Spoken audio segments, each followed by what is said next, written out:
বাংলাদেশের বুকের থেকে ইসলামের নাম ও নিশানা মুছে দেওয়ার জন্য ভারতে চক্রান্ত হয়েছিল। আমি যখন দেওবন্দের ছাত্র, সে সময় ভারতে একটা স্লোগান শোনা যেত, হিন্দু হিন্দি हिंदुस्तान जबन भेजो पाकिस्तान, दो हमारी माता है तुम उसको खाता है, तुमको चाहिए पाकिस्तान या भेजेंगे कब्रिस्तान। গরু আমাদের মা, তোমরা তাকে জবাই করে খাও, তোমাদের হয়তো পাঠাবো পাকিস্তান নইলে কবরস্থান। এই পরিকল্পনা নিয়ে ভারতে মুসলিমদের ঐতিহ্যবাহী বাবরি মসজিদ ধ্বংস করে তার স্থলে মন্দির তৈরি করেছে। বাংলাদেশের থেকে ইসলামকে ধ্বংস করার জন্য হাসিনা নামক এক নাস্তিক মুরতাদ জননীকে বসিয়ে দিয়ে শিক্ষা সংস্কৃতি সব কিছুর মাধ্যমে আগ্রাসন চালিয়ে ইসলামকে ধ্বংস করার চেষ্টা করেছিল। এরপরে ওলামায়ে কেরামদেরকে এক এক করে বিভিন্ন অজুহাতে কারাবন্দী করেছিল। সাইদি সাহেবের সঙ্গে আমাদের রাজনৈতিক বা ভিন্ন মত থাকতে পারে, কিন্তু আমি বলি আমিরে মুআবিয়া রাদিয়াল্লাহু তাআলা আনহুর সঙ্গে আলী রাদিয়াল্লাহু তাআলা আনহুর যখন মনোমালিন্যতা চলছিল, সেই সময় রোমের সম্রাট আমিরে মুআবিয়া রাদিয়াল্লাহু তাআলা আনহুকে পত্র লিখেছিল, আমি শুনেছি আপনার আমির আপনার প্রতি বিরাট ভাজন, আপনি ইচ্ছে করলে আমাদের সাহায্য নিতে পারেন, আমরা আপনাকে সাহায্য করে আলীর জায়গায় বসিয়ে দিব। আমিরে মুআবিয়া রাদিয়াল্লাহু তাআলা আনহু গর্জে উঠে বলেছিলেন, ইয়া কালবার রুম, ওহে রুমের কুকুর, আমার আমিরের সঙ্গে দ্বিমত আছে বলে সেই সুযোগ নিয়ে যদি মুসলিম ভূখণ্ডের দিকে পা বাড়াতে চাও, আলীর পক্ষে যুদ্ধ করে সর্বপ্রথম যে লোকটা জীবন দিল সে হচ্ছে আমিরে মুআবিয়া। আমরাও বলতে চাই, ওলামায়ে কেরামদের মধ্যে বিভিন্ন মাসলাক বিভিন্ন মতভেদ থাকতে পারে, সেই সুযোগ নিয়ে যদি আর কোন আলেমের উপরে কোন অত্যাচার জুলুম করে বাংলাদেশের প্রত্যেকটা আলেম বুক উঁচিয়ে দিয়ে তারপরে ময়দানে হতে হবে ইনশাআল্লাহ।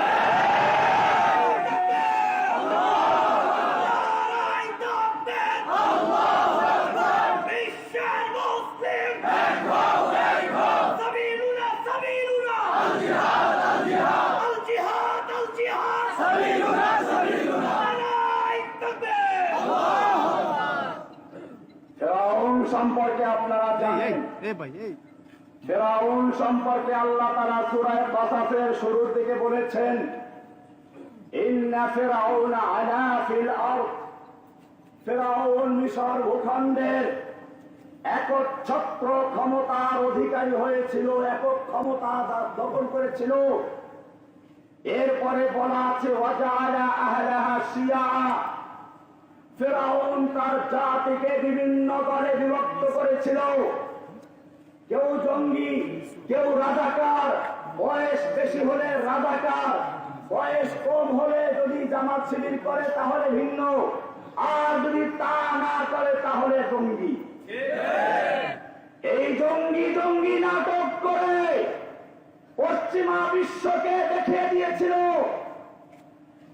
যদি বাংলাদেশ থেকে ইসলামকে ধ্বংস করতে হয় তাহলে হাসিনাকে দরকার।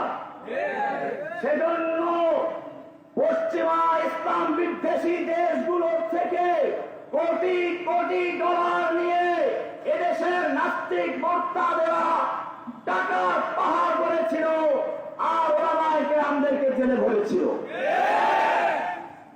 যার কারণে হেফাজতে ইসলামের শাপলা চত্বরে অনেক ভাইকে জীবন দিতে হয়েছে, হাজার হাজার আলেমদেরকে কারাবন্দী করা হয়েছিল। এতেও শেষ হয় নাই। এরপরে আবার মুসলিম জাতির ইমানকে উস্কানি দেওয়ার জন্য বাবরি মসজিদ ভাঙ্গার সেই মূল হোতা নরেন্দ্র মোদীকে বাংলাদেশে এনে মুসলমানের ইমানকে ধিক্কার দিয়েছে। যে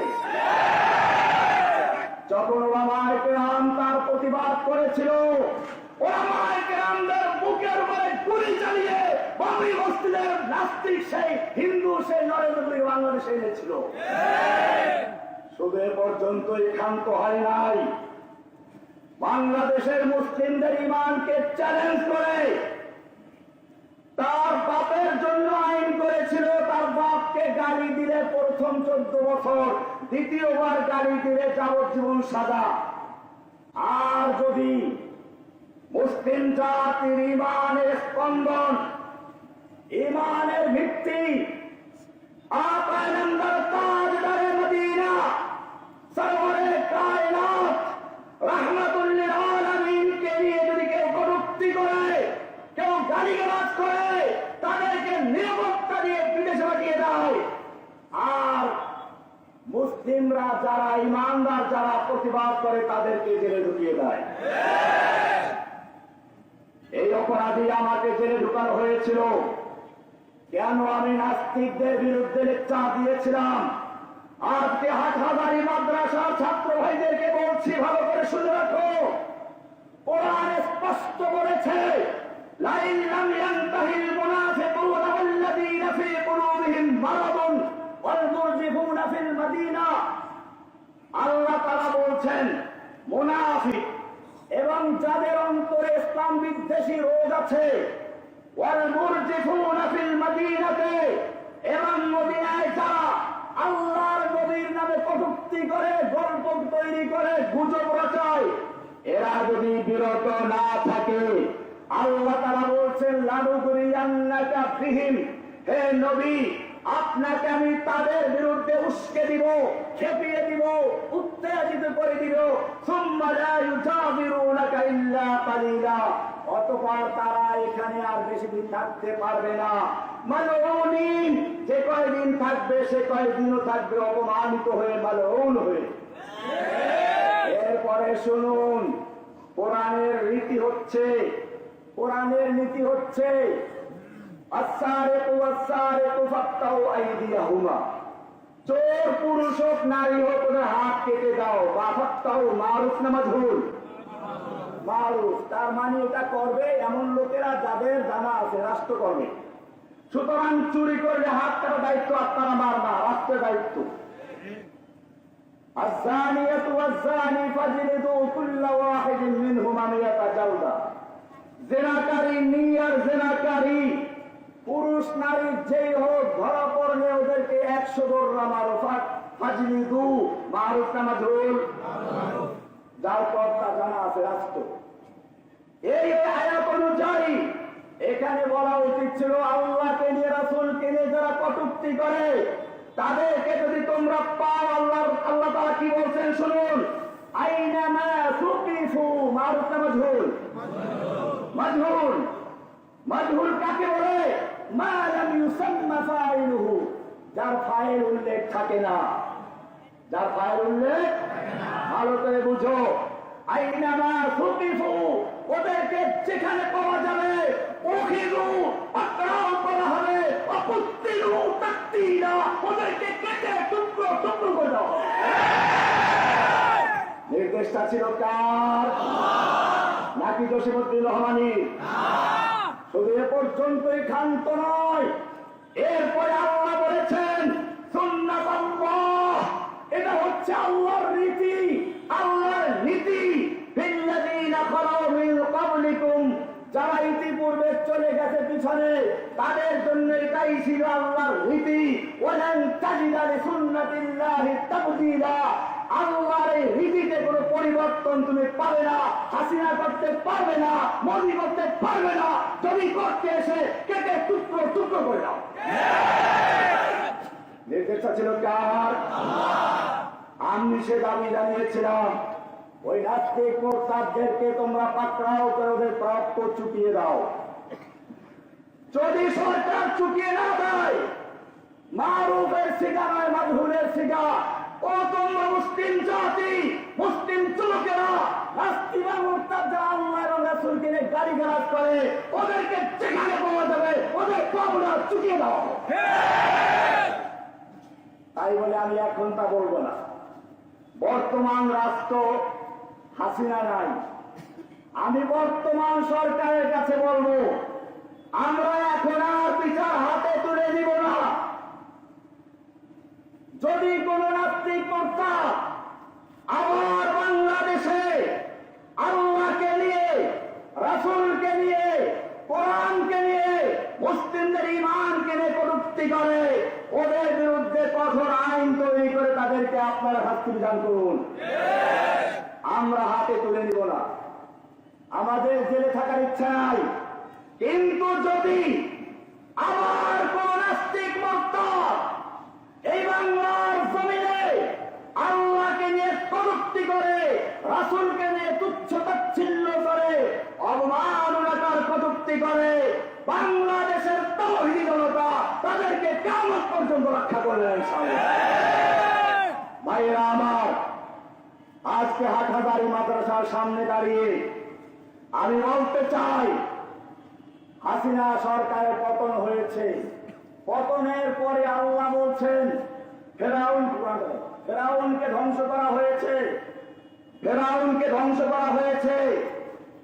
এখন আমি দেখাতে চাই ফেরাউনকে, হামানকে এবং তার জুনুদ সৈনিকদেরকে কি দেখাতে চাই। আল্লাহ বলছেন ওয়ানুমাক্খিনা লাহুম ফিল আরদি, যাদেরকে দুর্বল করে রাখা হয়েছিল আল্লাহ বলছেন ওয়ানুরিদু আন নামুন্না আলাল্লাযীনা ইসতুদঈফু ফিল আরদ, যাদেরকে মামলা দিয়ে হামলা করে ফেরাউন দুর্বল করে রেখেছিল হাসিনা ফেরাউন, আল্লাহ বলছেন আমি তাদেরকে এখন দয়া করব, তাদের প্রতি আমার অনুগ্রহ প্রকাশ করব।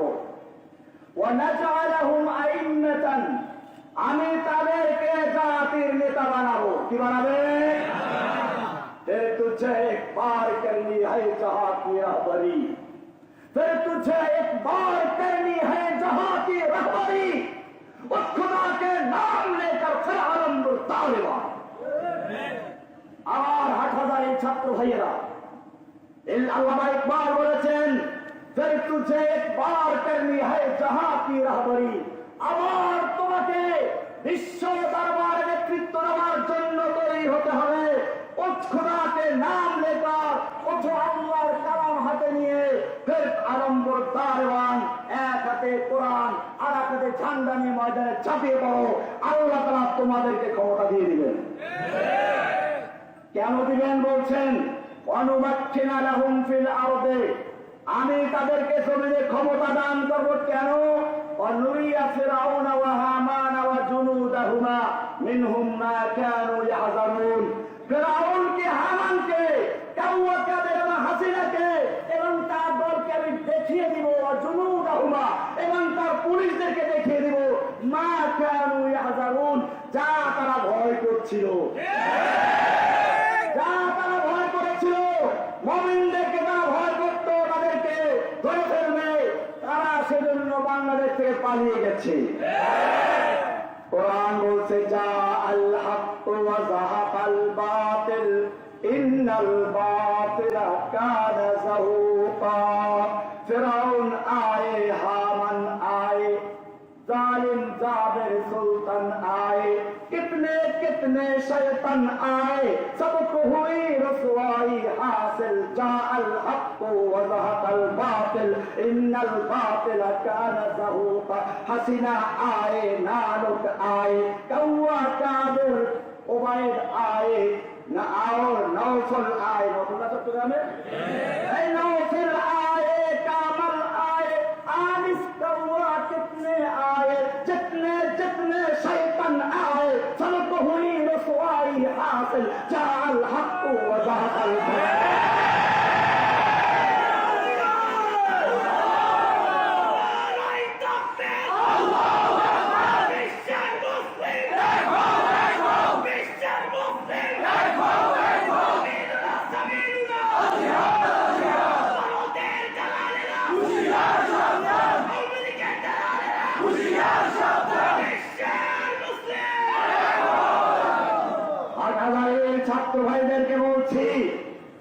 আপনাদেরকে মনে রাখতে হবে, এই ভারতবর্ষ থেকে ইংরেজ তাড়ানো থেকে শুরু করে হাসিনা তাড়ানো পর্যন্ত যখনই কোন জালিম এসে বুকে চেপে বসেছে, ওলামায়ে কেরাম তাদের বিরুদ্ধে রুখে দাঁড়িয়েছে। হোসাইন মাদানী রাহমাতুল্লাহ আলাইহি ইংরেজদের সামনে ভাষণ দিচ্ছিলেন, কারফিউ জারি করা হলো হাসিনার মতোই, দেখা মাত্র গুলির হুকুম ছিল। মাদানী রাহমাতুল্লাহ আলাইহি সেদিন সেই জনসভার মাঠে গিয়ে উপস্থিত হলেন, গিয়ে বলেন, আমি শুনেছি मैंने सुना है कि वो सफी कुत्तू ने ऐलान कर दिया है जो उनके खिलाफ नारा आवाज उठाएगा उनको गुली कर दिया जाएगा, मैं हाजिर हो करूंगी। এই বলে তিনি তার শেরওয়ানির বোতাম খুলে দিয়েছিলেন। কোন পুলিশের ক্ষমতা ছিল না তার বুকে গুলি করার, সব রাইফেল গুলো ঝরঝর করে পড়ে গিয়েছিল। 2 ঘন্টা পর্যন্ত লেকচার দিলেন, যার শুরু ছিল এরকম, সাদামিরো বরবাজিরো মোশেরা দেওয়া কুনিন কুনাদ ইচনি দৌলা আরকানে দৌলত মুলকে রাবিরা কুনন্দ। সাদ আমির, সাদ মানে কুকুর, আমির মানে বাদশাহ, প্রধানমন্ত্রী। কুৎসা হলো প্রধানমন্ত্রী, কুত্তি, তাই না? কুত্তি হলো প্রধানমন্ত্রী, বিড়াল হলো উজির, ইঁদুর হলো মন্ত্রীবর্গ। সেই দেশের কি অবস্থা হবে? সাদ আমিরো বরবাজিরো মোশেরা দেওয়া কুনাদ ইচনি আরকানে দৌলত মুলকে রাবিরা কুনন্দ। এইরকম সরকার যেই সংসদে বসে ইঁদুর বিড়াল কুকুর কামড়া কামড়ি করে আর নিজের ভাগ্য তালাশ করে দেশের থেকে হাজার হাজার কোটি টাকা নিয়ে বিড়াল এবং ইঁদুর এবং কুকুররা পালিয়েছে। ভাইয়েরা আমার, আপনারা সেই মাদানির সন্তান, আপনাদেরকেও ময়দানে ঝাঁপিয়ে পড়তে হবে। আমাদের এখন কাজ একটাই, আব হামারা এক হি কাম ইন্তেকাম ইন্তেকাম। আমাদের একই কাজ এখন, প্রতিশোধ। সেই প্রতিশোধের উদ্দেশ্য হচ্ছে ক্ষমা করে দেওয়া যারা ক্ষমা পাওয়ার যোগ্য, আর যারা ক্ষমা পাওয়ার যোগ্য নয়, যারা নেচে নেচে আনন্দের সঙ্গে আমাদের কচি ছাত্র ভাইদের বুকে গুলি চালিয়েছে। আল্লাহর নবী যেভাবে মক্কা বিজয়ের দিন সাধারণ ক্ষমা ঘোষণা করা সত্ত্বেও বিশেষ কিছু লোকদের ক্ষমা করেন নাই, যেমন ইবনে খাতাল, তাকে ক্ষমা করা হয় নাই। আল্লাহর নবী এখনো লোহার টুপিটা খুলেন নাই। এসে বলা হলো, ইয়া রাসূলুল্লাহ ইন্না ইবনা খাতাল মুতাআল্লিকুন বিআস্তারিল কাবা। ইবনে খাতাল বাঁচার জন্য কাবার গিরাফ ধরে ঝুলে আছে, কাবার গিরাফ ধরে ঝুলে আছে, ওখানে প্রবেশ করলে তো নিরাপত্তা পাওয়া যায়। আল্লাহর নবী বললেন, ও কাবার গিরাফ ধরে শুধু নয়, যদি কাবার ভিতরেও লুকে থাকে ওখানে মেরে দাও। ঠিক তেমনি ভাবে যারা আমাদের ছাত্রদের বুকে গুলি চালিয়েছে, হাজারবাড়িতে, ব্রাহ্মণবাড়িয়ায়, ছাত্র চত্বরে, সারা বাংলাদেশে আবু সাঈদের বুকে গুলি চালিয়েছে, স্কুলের ছাত্রদের বুকে, মাদ্রাসা ছাত্রদের বুকে যেসব পুলিশ গুলি চালিয়েছে, তারা যেখানে লুকিয়ে থাকুক সেখান থেকে খুঁজে খুঁজে ওদের শাস্তি, ওদের পাড়া চুকিয়ে দাও। ওদের জন্য ক্ষমা নাই। ভাইয়েরা আমার, পরিশেষে আপনাদেরকে বলবো, আমার জন্য বেশি করে দোয়া করবেন।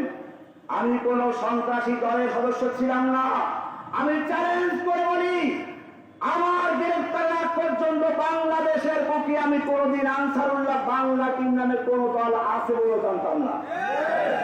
এটা হাসিনার তৈরি, ভারতের তৈরি, যাতে করে দেশের মুসলিমদের কণ্ঠগুলো বন্ধ করে দেওয়া যায়। কিন্তু রক্ষা করার মালিককে करना है तो कर ले आशिके दिलदार को, हम शिकायत जा करेंगे कातिले तकदीर को। कत्ल हुसैन दर हकीकत मर्ग यजीद है, इस्लाम जिंदा होता है हर करबला के बाद। इस गर्ज से जो नक्तल में गया वो सुबह शाम सलामत रहती है, ये जान तो आनी जानी है, इस जान की कोई परवाह नहीं। बातिल से हरगिज़ खौफ खा सकता नहीं, सर कटा सकता है लेकिन सर झुका जिंदा नहीं, सबक पर फिर सदाकत का, अदालत का, शजाअत का लिया जाएगा काम तुझसे, दुनिया के इमामत का। अस्सलामु अलैकुम व रहमतुल्लाहि व बरकातहू।